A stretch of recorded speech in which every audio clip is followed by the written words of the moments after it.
السلام علیکم ورحمۃ اللہ وبرکاتہ۔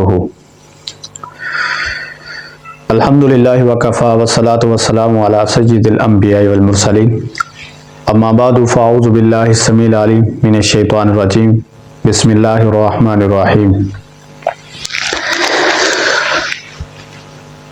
ایک بھائی کا سوال آیا ہے، وہ یہ کہتا ہے کہ اگر خاوند اپنی بیوی کو بستر پر بلائے اور عورت آگے سے جو بیوی ہے انکار کر دے، اس کے لیے کیا وعید ہے؟ تو میں اس پر صحیح بخاری کی روایت پیش کروں گا۔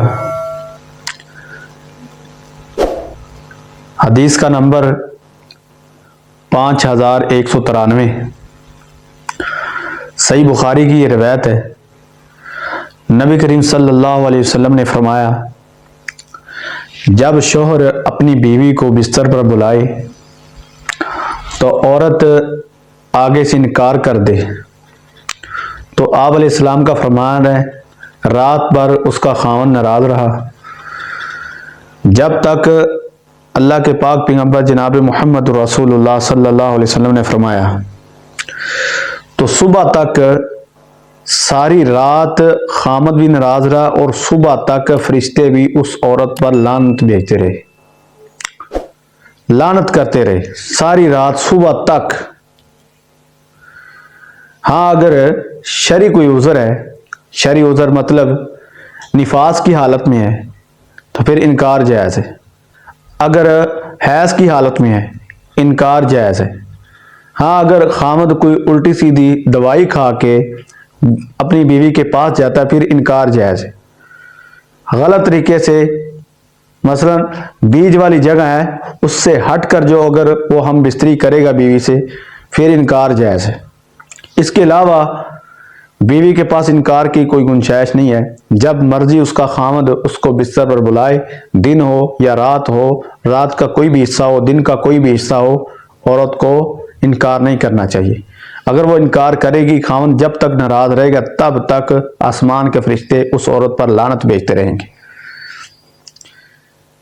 حتیٰ کہ ایک حدیث میں یہ ہے، اگر تندور میں روٹیاں لگائی ہیں، روٹیاں تندور میں لگی ہیں، خاوند نے آواز دے دی ہے، خاوند نے بلا لیا ہے، روٹیاں وہیں پہ چھوڑ دو، جلتی ہیں تو جل جائیں لیکن خاوند کا جو حاجت ہے وہ پوری کرنی۔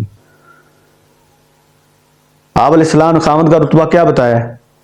اگر خدا کے بعد کسی کو سجدہ کرنے کا حق ہوتا، کوئی سجدے کے لائق ہوتا، میں آپ کو حکم دیتا، عورتوں کو کہہ رہے نبی علیہ السلام، آپ کو حکم دیتا اپنے خاوندوں کو سجدہ کریں۔ یہ ہے خاوند کا مقام، اللہ کے بعد جو مقام ہے وہ خاوند ہے۔ اللہ کے پاک پیغمبر جناب محمد رسول اللہ صلی اللہ علیہ وسلم، آپ علیہ السلام نے یہ حدیث بیان کر کے اپنی امت والوں کو یہ بتلا دیا ہے، کوئی بھی عورت بلا عذر اپنے خاوند کے آگے سے انکار نہ کرے۔ اگر آج کوئی لوگ سمجھتے ہیں ان مولویوں کو یہ بات کرنے کے لیے شرم نہیں آئی، یہ کیسی کیسی باتیں کر رہے ہیں سوشل میڈیا پہ، میں ان سے سوال کرنا چاہتا ہوں۔ ایک عورت نبی علیہ السلام کے پاس آئی، اس نے آ کر یہی سوال کیا، ان اللہ لا یستحیی من الحق، اللہ تعالیٰ حق بات کہنے سے نہیں شرماتے، آپ اس کے پیغمبر ہیں، آپ ہم تک پیغام پہنچانے کے لیے آئے ہیں، ہمیں بتلائیے۔ آپ نے کہا آپ کیا دریافت کرنا چاہتی ہیں؟ پھر اس عورت نے اپنے حیض کے بارے میں وہ مسئلہ پوچھا۔ کس سے پوچھا؟ نبی علیہ السلام سے۔ پوچھ کون رہی ہے؟ عورت۔ آج ہمیں شرما رہے ہیں، لوگ باتیں کر رہے ہیں۔ اگر کوئی کسی کی بات سن کر کوئی سمجھ لے گا، کسی کو دین کی بات سمجھ آ جائے گی، ہمارے لیے صدقہ جاریہ بن جائیں گی۔ ہاں سامنے لوگ نہیں پوچھتے، مسئلہ مسائل نہیں پوچھ سکتے۔ یہ ویڈیو بنانے کا مقصد ہی یہی ہے، جو شرماتی ہے، جن کو پتہ ہی نہیں ابھی تک، ان کے کانوں تک یہ مسئلہ پہنچ جائے، ان کی سمجھ میں آ جائے، آگے سے وہ جو حرکت غلط کرتے ہیں وہ نہ کریں، جو عورتیں اپنے خاوندوں سے انکار کرتی ہیں وہ نہ کریں۔ اللہ تعالیٰ کے آگے دعا ہے، اللہ ہمیں دین کی سمجھ عطا فرمائے۔ وما توفیقی الا باللہ۔